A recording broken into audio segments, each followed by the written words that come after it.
You shouldn't have kids until you have, the thing it takes to afford kids. Crypto. No, but, there's this whole craze out there with these smart-ass millennial Gen Z GX, X-Men genes type of people that are so profound about who should have kids and who shouldn't. It's always the people without kids that are telling who should have kids and who shouldn't. Yes, I understand there's economic disadvantages. There's issues with bringing children into this world when you can't afford them. And it could lead to a lot of bad situations. But also what people need to take, people just think just because you have enough money ideally to take care of a kid, that you automatically are more qualified to be a parent than someone who doesn't have as much money, but they actually would go through the ringer. They would actually be attentive, be caring, be loving. And it's always these online personalities that they get they get a following, they get a fan base. They start having these hot takes about things that are a little more complicated, because it's a very touchy subject in the sense of just about everyone that talks has parents. They were a kid. So everyone has direct knowledge. Now, some people have less than ideal backgrounds. Some people have great. Most people are in between, But thinking that just because you are economically viable to bring a child in this world, that you are more qualified to be a parent than someone who doesn't have the ideal resources, but will go above and beyond. Because sometimes when you have the resources, ideally, people tend to get a little bit lazy and think that's all that matters. Is, well, I pay for this, I pay for that. You have a home to live and all this stuff. And sometimes that could be more scarring and traumatic to that kid over the long term of their life, when their relationship with things is just monetary or fiscally. And so, I don't know. It's got to be a little bit careful there with these people online giving some deep takes. And speaking of deep takes, so New York City has started this congestion fees. Essentially, I think it's like 60th Street, essentially starting at 12 o'clock on January 5th. It's the weekend, so it's only I think $2.25 an hour, or $2.25 to enter. Where starting Monday, that's when you really go start feeling it at 5 a.m. Or it's like 5 or 9 a.m. where it's $9 just to enter, which is insane. And I understand what the real, it's supposed to encourage less cars, congesting, quote unquote pollution. It's really supposed to be where it's a lot safer to drive. People can actually drive. It's too condensed of a city to have so many vehicles. And it's basically if you are, if you are a little bit below middle class, it's going to be a little bit harder for you. But yeah, it's crazy that there's these protests out there. And there's a protest of people like, this is bullshit. And then there's this guy who he did like a whole little news conference in front on a YouTube channel where he was like the ringleader of getting this shit passed and stuff. He's not like a Congress member or nothing, but I forgot this dude's name. But this man was so proud that he encouraged and was a big influence on this bill getting passed. And he's saying this in front of fucking people that are New York City natives, people that are paying 30-40% taxes, people that are already paying taxes to drive on the roads, so now they gotta pay more to drive on the roads that they're taxing on. It's one of the craziest shit ever. And it's supposed to be the land, America's supposed to be this land of opportunity, but it is weird how we have designed this system where we have to pay to drive through places. It's a privilege for you to enter our state. You notice how there's only tolls in these big market cities. You go to Florida, You go to New York, you know, California, I think, has tolls and stuff. Like, it's these big city type of places. And it's just crazy to me that we've designed a system. We've been convinced, and it's actually, I think it should be illegal. My personal, I think it should be illegal for you to have to pay just to enter a place in terms of driving. That's the most insane thing ever. In America, other countries, do whatever the fuck you want. But to have to pay just to drive on a public road to go to a public place is pretty fucking insane when you really think about it. Like, we have become so just used to this shit that we just think, it got me thinking, like this tipping gratuity thing. All right, I am a very nice tipper. Well, I give you the big tipper. Who needs a big dipper? Oh, I'll dip a few things in your triple dipple. Well, sometimes it has dipples. Triple dipper setting. Is that onomatopoeia? It's alliteration, baby. Because I am littering with this trash ass open. On a bill where there's 18, like if you have a party of 6 or more, it is insane to me that restaurants will charge you an 18% gratuity fee on top of the, like, if I'm a party of 6 or more people, you are getting your fucking money. That's crazy. It's not like 4 people are eating and 2 people are just getting some bullshit kale salad with water. Typically we can go parties of 6. You know, everyone's getting $20, $30 dishes. Because the only places that charge this type of shit are higher scale places. Like, I understand, like, even, like, parties of 15 or 20, like, all right, maybe add a little something fee in there because they're doing a lot of catering, a lot of preparing your area to make sure everyone is well settled in. That's one thing. A party of 6. Look, there's so many blended families these days, you know. There's so many people where, hey, we had kids with one, kids with another. We're going to bring a union. Like Yours, Mine, and Ours. That movie, Cheaper by the Dozen. Well, Cheaper by the Dozen, I think they had all their kids together, which is insane. That mama went through it. No, she's going to need more than a dozen surgeries. But it's insane to me that we just use like, oh, we're at 18% on top of whatever the fuck you're paying. Oh, plus on top of that tip. Don't only get me started on these fucking DoorDash. Like, I'm always anti these delivery services, third-party delivery services for food. Like, if you're going to get a delivery, it should be direct from the place. Not a third party where you're paying a fee on top of a fee on top of a delivery fee and they're charging the prices to hike more. Then you got to tip the driver. It's one of the most insane fucking things ever. Like, I'm not even exaggerating. I think it was like a week or so ago. You know, the lady wanted some Indian food, you know. And I was like, cool. You know, looking at the prices, like, man, you know, it's pretty standard. You know, like $15, $16 for a meal plus a little appetizer, you know, and this little soup drink, whatever the fuck. The food before tax, like if you just went there and picked up, probably would have been like 19 or 20 bucks. In today's times, you know, it doesn't suck that bad. To get it through DoorDash, when you include the DoorDash fee, the fee for DoorDash, the fee for the restaurant delivering on top of it, this was before if you even fucking tipped them. 35 bucks. Literally, you are paying almost as much on other fees. And if you would have tipped, you're literally paying twice as much as the whole food itself. These things are scams. You know, I don't want to say the government, but these law, like, the fact that we're just cool. Yeah, imagine you lived there. You already lived there. You got to pay $9 just to go fucking home if you, let's say, which I don't know anyone that would live in the city, commute outside of the city. Typically it's the other way around, but still.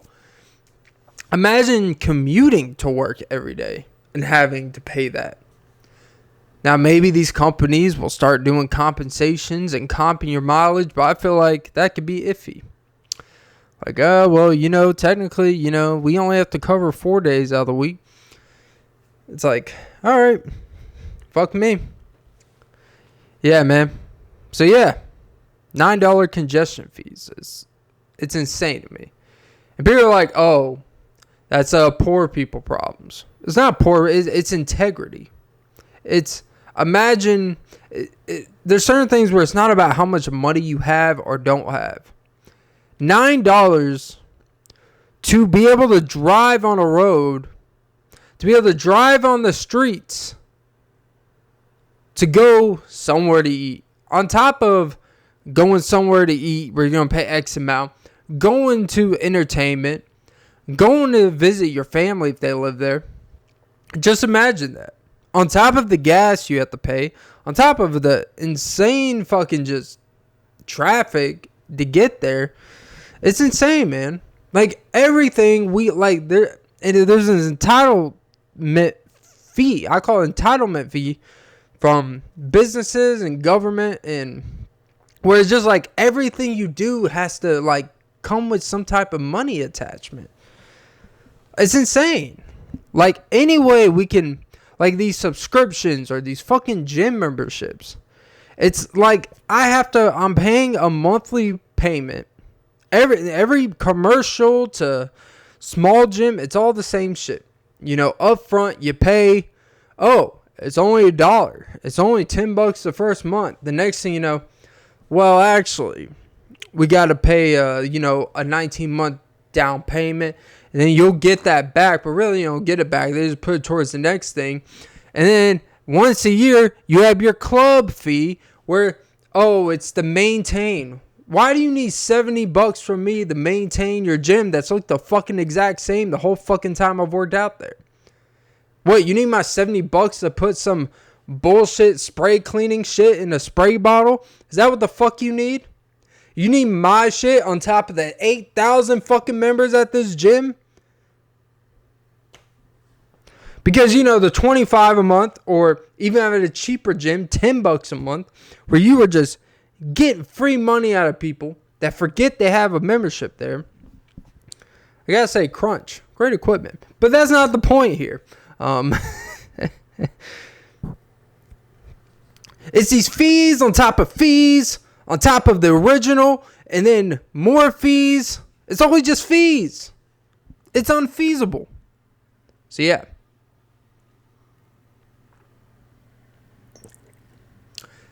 It's not a free market. It's a fee market.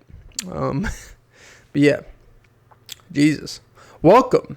To episode 316, I think. Yeah. Episode 316 of the Off Me podcast with Clint Nelson. I'm your host, Clint Nelson. Don't forget to like, follow, comment, subscribe, hit the notification bell. Most important, ladies and gentlemen. Don't forget to suck some titties. Yeah. Recording this on January 5th. 2025. Yes, this is the first episode I have recorded in the new year. A lot of happy, exciting times, crazy things going out there. Well, unfortunately, the New Orleans thing that happened, I don't think I've talked about it since the last time I recorded. It's obviously it's a very odd situation. And then apparently there's connections that I didn't even know about, the dude that actually blew himself up in a car or whatever in front of, was it Washington or Capitol Hill or some shit? Like, it's just crazy. Like, everything's going bananas. I told you, after the Luigi situation, stuff is going to just start piling. It's not going to be like an every week thing. It's going to be like every couple months, a weird mass situation. And then like a month and a half from now, it's going to be maybe a smaller situation that results in deaths, but maybe not. But the situation behind it, it's a lot of former veterans. There's a lot of people that felt screwed over by the system. Well, $9 congestion fees aren't going to help. I can tell you that much. So, yeah. But to the most important news out there, Blake Lively.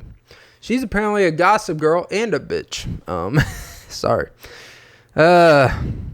You know, the whole her and the Justin Baldoni situation has really taken a turn. And you know what? And I hate to be a guy that just sides with the guy, but I think people are all coming around to like, she sounds like a problem, you know? It sounds like she did a lot of weird shit to put someone in a corner legally. And he tried to take the high road and not reveal too much, but then she's coming out how she's a victim about everything. This guy's, you know what? Let's just get down to it. I'm going to reveal all the fucking text messages. Let's just reveal it. Fuck it. Fuck the legal process. Fuck the lawyers. Fuck this, passive back and forth through In Touch, through these gossip YouTube channels that I am so obsessed with. Yeah, you got a problem with the drama out there, and you need a job, and you start like, man, it's really going through it out there, When you start getting the people's lives of divorce, and Joshua Jackson, his wife, try to split amicably, but now she needs 6,000, or it's like 16, maybe even more, 16,000 a month for spousal support. I don't fucking know. This shit's insane out here. It's just crazy, But yeah, apparently a big thing that kind of her big gripe about is this whole, I haven't seen the movie, but apparently this intimate, they have like, for these movie sets, when they have these intimate scenes, they typically have an intimacy coordinator. It's like a professional setting where it's like they coordinate, they choreograph, they set boundaries of how we want the scene, like what's the goal of the scene, what's the type of intensity, touch, what are their, all this bullshit that's basically like, if she likes you, she'll let you grab her tits. But if she doesn't, you're going to be in this situation. Which is weird because they're both married. But whatever. The dude's the director. And she's sitting here picking her own wardrobe. Having her husband supposedly rewrite the script. Ryan Reynolds. Which if I see the movie, and I swear to God, if he rewrites the script and it's like Deadpool, I'm going to hate it. Gotta be honest. That Deadpool shit got really repetitive in Deadpool and Wolverine. Alright? I'm not hating. I'm just saying. It kind of got like, you're just sitting there watching. And you're like, alright. I get it. And she happened to be in the movie too. But whatever. But yeah. It's odd. It just goes to show that really, a lot of these influencers, a lot of these celebrities, influencers are out of touch with things. Like, there was a social media influencer. She has a pretty big following on TikTok. She was sitting down at a table. Saw the clip. I was watching people react to things. I like watching reactions so I can react to the reaction, so I can have a reaction to a reaction. And so you can react to my reaction. We just have one big chain reaction. And she had like a strong, I don't know if it was a Boston accent. She's like, I like y'all, like I wish one of y'all could just see what it's like to be me for a day. And look, no matter how glamorous a title, how easy something may look from afar, nothing's ever as easy as it looks. So I'm never going to sit here and say, as a social media influencer, as a content creator, I hate that fucking term. It's so cringe. I'm a content creator. It's like art, whatever the fuck that means. Anything could be a content creator. It just so, I don't know. It just sounds weird. But she's like, I'm making videos every day. I have to edit it. Going there. I woke up at 5 a.m. I'm sitting here doing this. It's 5 p.m. now. And I'm just now having time to cook something to eat. Like, I just wish y'all can see what it's like to be me for a day. And you're like, sounds like a you problem. If it's something that is like so bad where it's like it's so hard to be you, And it's a job like that where it's very, you could kind of not do it for a couple of days if you really wanted to. You know, if you have that big of a fall and the money's coming in, you could take a day or two off. You're kind of in control of your own life. That's kind of the weird thing people don't want to tell you. So, you're not really, yeah, I don't want to be insensitive, but yeah, I don't think it's that traumatizing. Because you're literally saying this as you're at your own table at 5 o'clock in the afternoon at your own home. And you're frustrated by people's assumption that your job is easy. Not that people don't like you and what you do, but you're literally reacting because people think, oh, what you do is easy. So what if they think what you do is easy? If you know it's not easy, then be like, hey, so be it. But it's these out of touch people. And the craziest part is there's a lot of YouTubers, influencers, where they start out, they're the most humble, like, oh my God, I'm just so happy to be here. Second they get any backlash, the same thing they said they despise and they would never become, they become exactly that because you enter into this defensive mode. There's this other YouTuber named Brendan Taylor, you know. He mainly just does food. He kind of goes to fast food places and, you know, he basically just, I wouldn't even say really reviews food. He just goes there and eats the stylistic eating there, gives his opinion on it. But there are times where you could kind of tell, like, oh, this man's completely out of touch with, like, reality. And this man was eating, he went to L.A. to eat. He ate at, like, this Wiener Schnitzel place. And food was trash, whatever. He's, like, shitting on the food. But as he's going to sit down nearby to eat, there was this guy out there on his phone, this homeless guy, obviously, on his phone, down on his luck, just like, he makes a joke like, this man's either having too much fun or I need to get away from him. And after he eats, all these people around, he's like, see, he's like making these real serious things about, like, oh, you know, this is why California's gone downhill. Look at all these people out here near my vehicle. You're like, bro, you're eating at a Wiener Schnitzel. Even if you don't know what a Wiener Schnitzel is, you're eating at a Wiener Schnitzel. You can't have standards at that point, all right? Like, you know, those are probably people that can afford a Wiener Schnitzel. But the crazy part is it kind of shows in these little crevices. And it's always the ones that try to come off as super likable. And, I don't dislike the guy, but there's also other, and people in the comments are like, he's, you know, when he goes to these sketchy restaurants and he's making judgments about things, it's like, bro, like, you're at a sketchy quote-unquote restaurant as you claim. Relax about, like, the stuff you're complaining about, you know? It's just odd to me, you know? But yeah. Whew. Today's drink is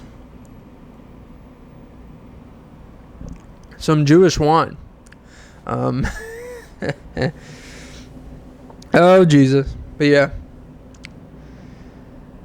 It's just, I mean, people are just really out of touch with things. And, you know, whether that's status, anytime it comes with status, money, especially, you know, here's an underrated thing. You hear with MG, I know there's a random as fuck, with Machine Gun Kelly. He said in a freestyle, probably like a couple years ago, like, he really started, like, the way he talked about things was really enhanced when he was with Megan Fox. You know, like, he really, like, felt himself. Like, he even admitted, like, back in the day, I would get no girls, now look who I'm marrying. And he married Megan Fox. Even though it was a little bit past, you know, Jennifer's body type. But you know what? She's still, like, the icon of, like, my generation of, like, the mid-2000s. You know, the Transformers shit, man. It was like the perfect time and age range where hormones all over the place. It's like, wow. She is like, whoa. And the older you get, you're kind of like, this girl's kind of a kook. But it's with her, and you can tell like when guys start dating, when they start getting to a status where they can get women that were considered out of their league or would never really, not that saying that she was with them for money, but obviously if he was just some random guy who worked a whatever job and didn't have a status of fame, how were they really gonna meet?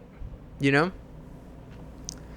anytime guys get girls that are out of their league, they get any type of status, any type of fame, any following, where that ego can be raised up. People get completely just like unrecognizable, right? And I'll be honest. I think people always think that wouldn't happen to them. It absolutely would happen to me. But not in the way that I think it would happen. I think the way it would happen for me is I would become very hesitant of who I really want to associate with. People who all of a sudden have more of an interest in me, that had a choice to have interest in me before, in terms of friendships or lost friendships or people that I knew in a capacity, but it was just kind of like whatever. But all of a sudden now this opportunity presents itself and they could gain some from it.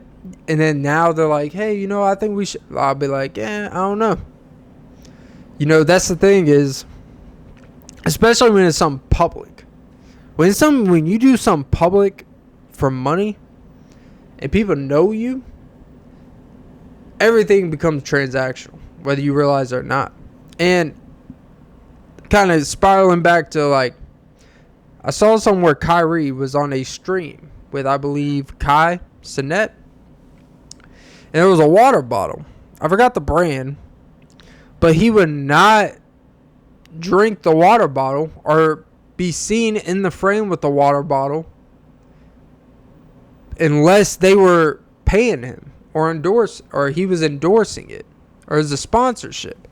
And I think sometimes what happens when you get money and stuff and you get certain statuses, like you start programming your mind that everything, the same things that woke athletes and celebrities will complain about how these medias try to manipulate you and they'll try to bend you to their will, but then they program you where you start operating that everything that involves you has to involve money, so then people and brands and companies treat you as such. And I know that's a small thing, but I think it's just a microcosm of sometimes people don't realize that, like, oh, I've turned into the monster in creation. That when I came into this business, I said I would not be a victim or I would not fall and surrender to that. And, the devil got him. Goddamn. Congrats. Sorry, my nose is a little stuffy. Congrats to D Rose. He finally got the ceremony he deserved. And there's a lot we never won a championship. Not everything is about winning a championship. He made the Bulls relevant. Look at the years before Derrick Rose and look at the years after Derrick Rose. Chicago Bulls are completely irrelevant. Even to this day. They're a little bit better than a year or two before, but they're pretty irrelevant. People don't realize, like, it's more than just he won an MVP. Like, he legitimately was, like, the face of the league for a brief period of time. Like, for a year or two. Like, yeah, LeBron is still, like, the overall face of the league over that period of time. But there were some years where certain players, like, really had their shine. That one year, D Rose had his shine. And deservedly so. from the electrify. Like, it legitimately felt like, and you don't really see this with teams these days because everything's so saturated in how the game's played. Like, the Bulls had an identity where it was like when you watched them on offense, it was so hard for them to score. Because D Rose was really the only, like real threat to score. Like, they had decent players. Luol Deng, Kirk Heinrich as a backup, Joakim Noah, rebound defender, intensity guy. Trying to think who else. Taj Gibson, very solid player. But, it wasn't... Oh, they had Boozer for a little bit of a time. Decent scorer, not the greatest defender. They had players, per se. But D-Rose was literally like the lifeline of that offense. Like, he was just the motor. He created everything, man. And to be his height, to be that dominant at his size. He wasn't as small as Allen Iverson, but it was pretty damn similar. Like, it was a very similar game. Like, he was really like, the terms of carrying a team where they won like 62 games one year. Number 1 seed and everything. Because of him. Like, it wasn't like some bullshit Indiana Pacers with Paul George where, we won 49 games in the regular season and we just kind of got lucky, won a couple series in the playoffs, and now we're this team to be destined for. Like, the Pacers were never a dominant regular season team like that. They were never far and away the best team in their own conference. And the Bulls, during the, like, without him, they were barely like a 500 team. Like, if you took D-Rose off that team and replace him with just, Raymond Felton, they're going 500 or less. It was one of those, like, you truly had to remember being there in real time to experience, like, how dominant the Bulls were, with D-Rose, how good they were, how good he was, how much he truly carried a franchise. Because, carrying a franchise as an athlete, or kind of like carrying your part of a company, whatever you work for, it is more than just how many points you put up. Like, because there's players today. Like, I'll give a great example. He's a great player. Anthony Edwards. He just scored 53 points last night. Made 10 3-pointers. But is he really carrying the Wolves? Like, he's great.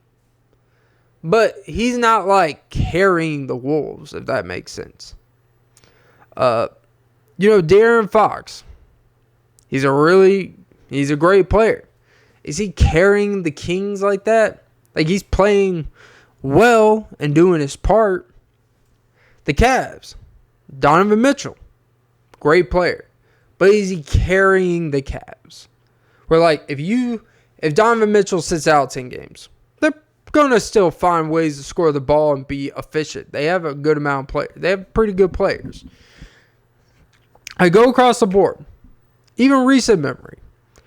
Only LeBron's Cavs. Only LeBron, like, especially his first stint with the Cavs. But even his second stint. He had to do some shit in the playoffs some years. But really, D Rose and LeBron, in terms of the 21st century, like, are really the only players that, like, carrying the team to, like, the dominance level. And they are the sole reason why they can achieve what they're achieving. The difference between being a great player and being a great player that can carry a franchise. That's a whole different thing. And D Rose did that. So, shout out to D Rose. I don't care if he won a championship. I don't care if he ever came close. I really don't care. There's certain things that go above the X's and O's, and his impact on his impact in his community, to that franchise, to the game for a period of time, was next level. So, yeah. God damn. But yeah. I gotta say, I think I'm gonna retire from betting. Sports betting, there's a lot of economists, people that are into the development of men and stuff like that. You got podcasters, you got entrepreneurs, CEOs, you got people that specialize in men's health and men's habits, the downfall of society or society at this point in time, and character traits and characteristics. And they do these studies and stuff. And, I think really it's not about winning or losing with betting with me. Obviously, I'm not a big winner. I hit here and there. I think it's more of just, I think betting is a way, sports betting specifically, and I've said this before, I do think it does make you desensitized to reality. It disattaches you from the core of whatever the sport is, the game, the players, and it just becomes about stats. And that's not what the fun of watching sports is. And I think that's why, the recent years, and I know it's probably ever since I started betting or even before that, but my relationship with just enjoying entertainment and sports has changed. From an attention span standpoint, what's the stakes? It's all about, I care about this and that, but I don't really care about the game. And I think that's the biggest issue is when you're betting on individual fantasy sports and stuff like that, you really become disattached with reality. You become disattached with, just being present. And, I'm starting to realize that a lot about myself is I'm very not present, but I'm also I'm presently aware of how unpresent I am. And I think and there's almost I'm okay with it. And that's the biggest issue, is I'm okay. And I only say this because I know there's a lot of guys, and I guess girls to an extent, where we know that we are not present, and we are okay with that because I don't think we feel that there's any rewards to being present. I could be as present in a conversation. I could be as present into whatever task I'm doing. I could be present in whatever goal I set. And there is nothing to gain from it. And regardless of what people say, you set goals, you set things you want to do because you want to get something out of it.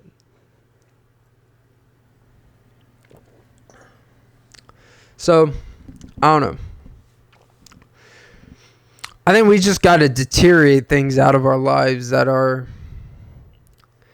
draining, that are just, kind of deterring from the path, the goal that we have at hand. But anyways, enough of that stupid stuff.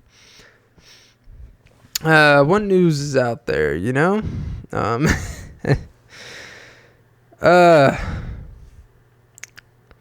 I don't know. What news is there out there?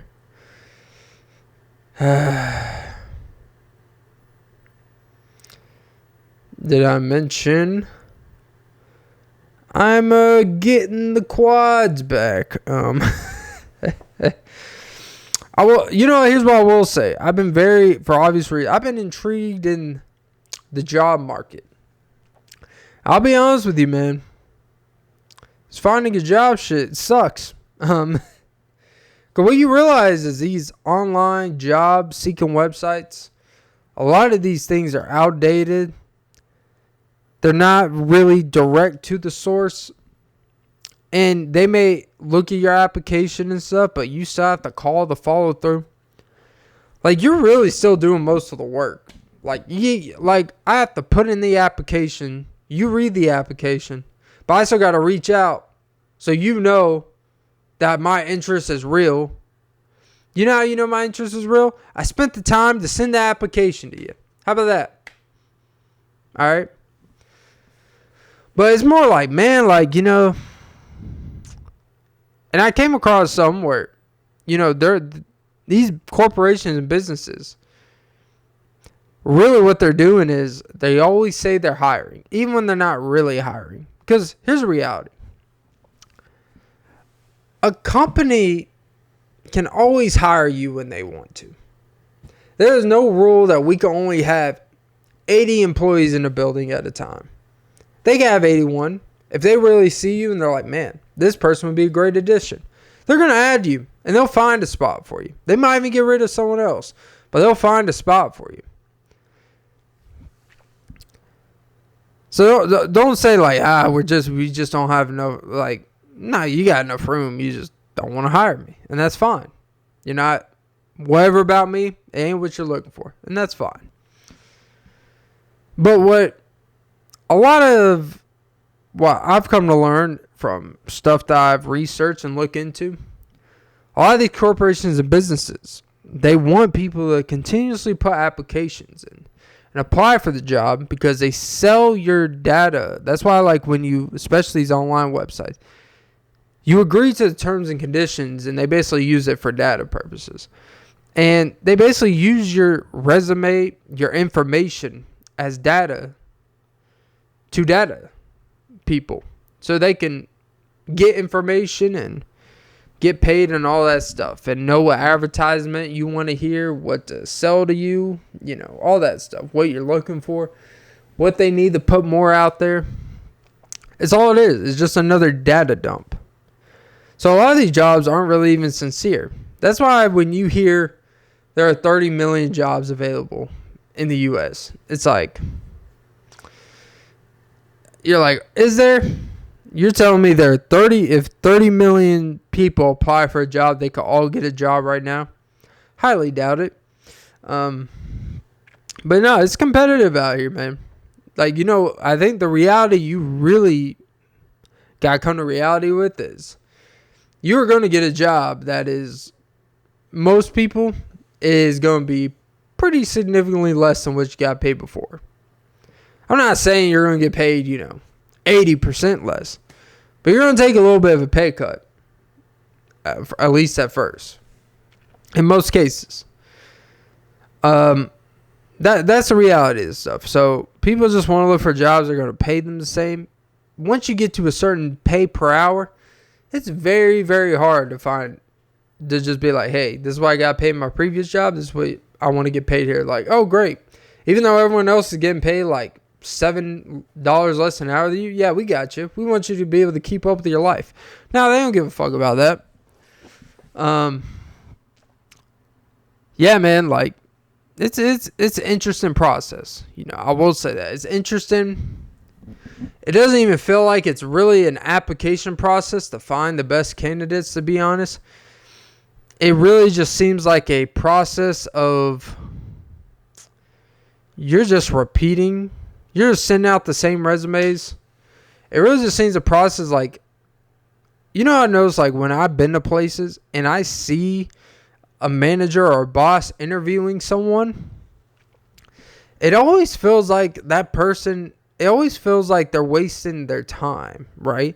Like the person interviewing them, they always seem like they're almost annoyed to be doing it. They almost like, you almost sense them like, yeah, we're not really hiring anyone. We're not going to hire you. But we got to do this as a formality. And you can feel that. You can feel pretty instantly during an interview, pretty early on,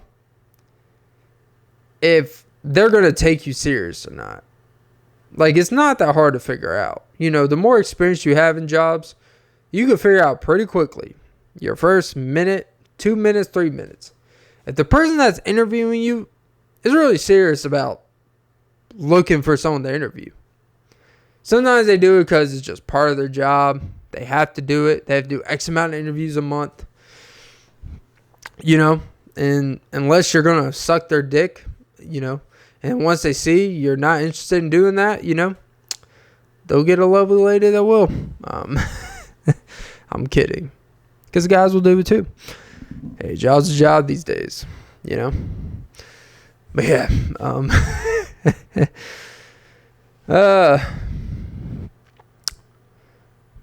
so yeah, that's kind of my thoughts about this whole finding, the whole process of, I used to always roll my eyes and be like, it took me 4 months. It took you 4 months to get that job. No offense.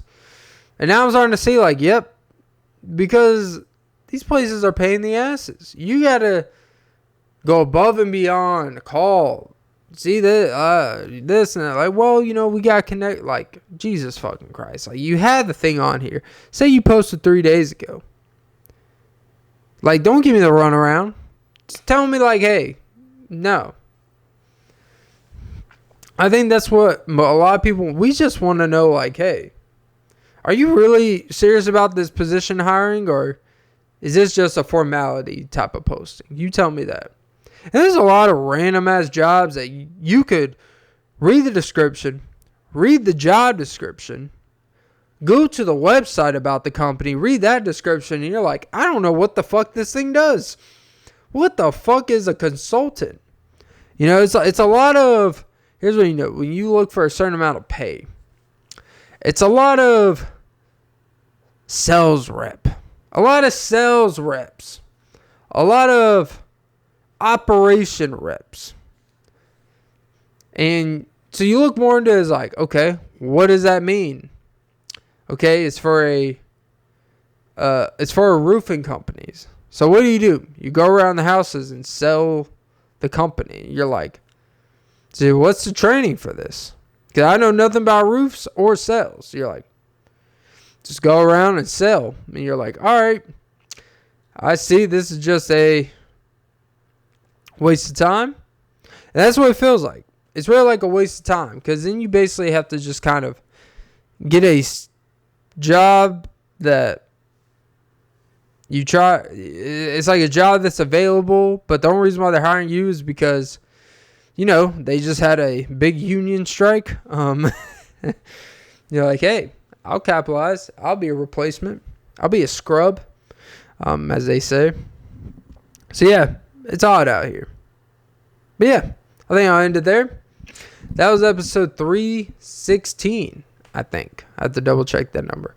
Of the Off of Me podcast with Clint Nelson. I'm your host, Clint Nelson. Don't forget to like, follow, comment, subscribe, hit the notification bell. Most support, ladies and gentlemen. Don't forget to suck some titties. Yeah. Have a great day, morning, night, evening. And get a job, you bums.